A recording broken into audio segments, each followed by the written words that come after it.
Why do rich men often end up marrying broke women? Because people get into relationships to fill a void. Always remember that. We seek what we lack. A wealthy man doesn't need your money. That's not his void. So your income, irrelevant.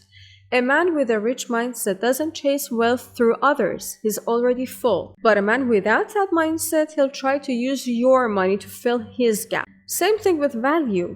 A man with no inner worth, he'll either dump his emotions on you or cheat, just so you'll compete with other women and make him feel worthy. It's all projection. We chase what we didn't get. If your father never validated you, you'll end up craving it from your partner. Not because it makes sense, but because you're unconsciously searching for something you never had. So let's get this straight. People enter relationships trying to claim what's missing. Never forget that. Next, how to train someone to put effort into you without ever begging for it. Anytime he offers to buy something for you, pick you up, help out, say yes. Even if you don't need it, you don't reject masculine effort. You receive it gracefully. Say thank you, that means a lot. Or on a date, when he pays, when he opens door. When he pays. Or on a date, when he pays, when he opens doors, say something like, I love that real, grounded, masculine providers still exist, and one of them found me. That kind of subtle praise hypnotizes him into stepping deeper into that role, or makes it obvious he's not built for it and he walks. Or makes it obvious he's not built for it and walks away. Let's talk about chasing. If you were the one always texting first, setting things up, making the moves, that's on you. Sometimes we whine, why isn't he doing this?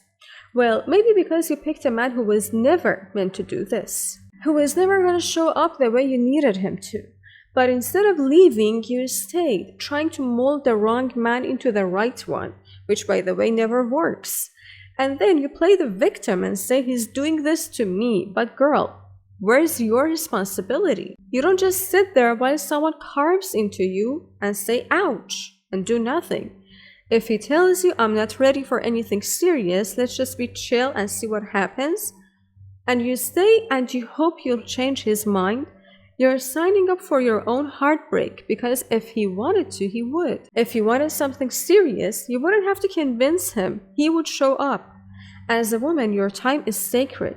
Pick the right man, the one who desires you more than you desire him. And I promise, your boundaries, your no's, your standards, none of that will scare him off. It'll pull him closer.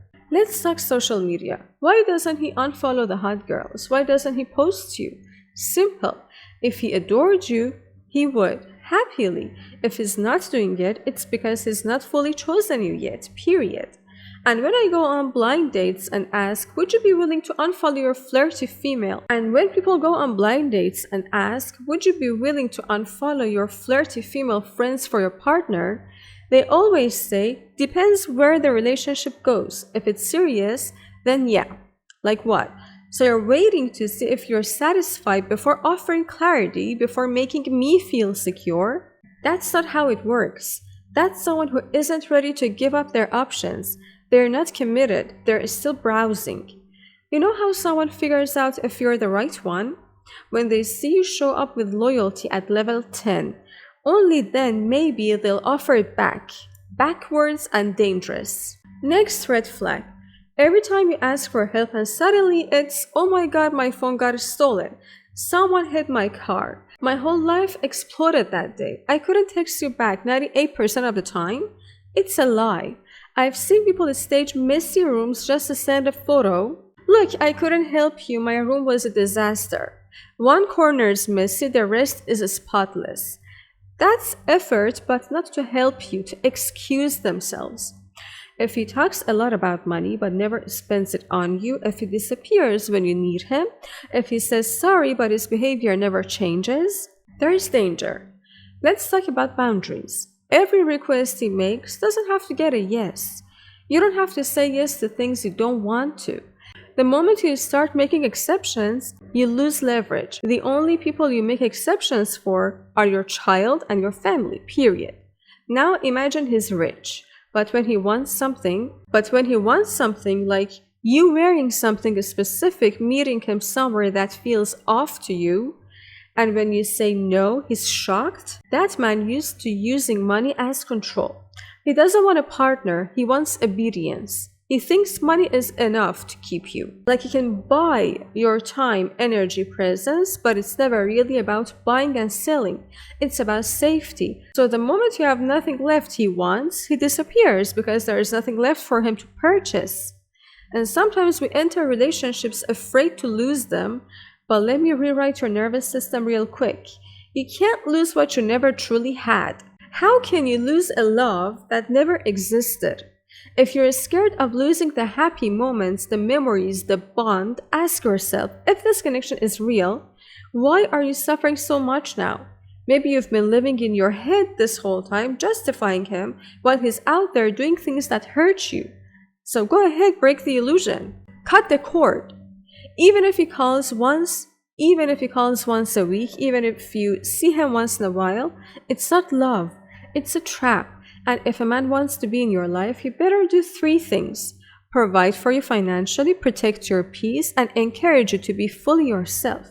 If he's not doing those, he's not that into you. And when you're ready to walk away, ask yourself, do I love him more or do I love myself more? If your answer is him, if you're still that ride or die, bleeding heart, broken little girl chasing daddy's love, then you've already betrayed yourself. No man is worth breaking yourself into pieces, ruining your health, or waking up with stress, bald spots, and ovarian pain, because by then, trust me, you won't remember his name. You'll just be begging to God for peace. So yes, you absolutely love yourself more. Start acting like it. I'm sure this was helpful. Please click on the video on this screen.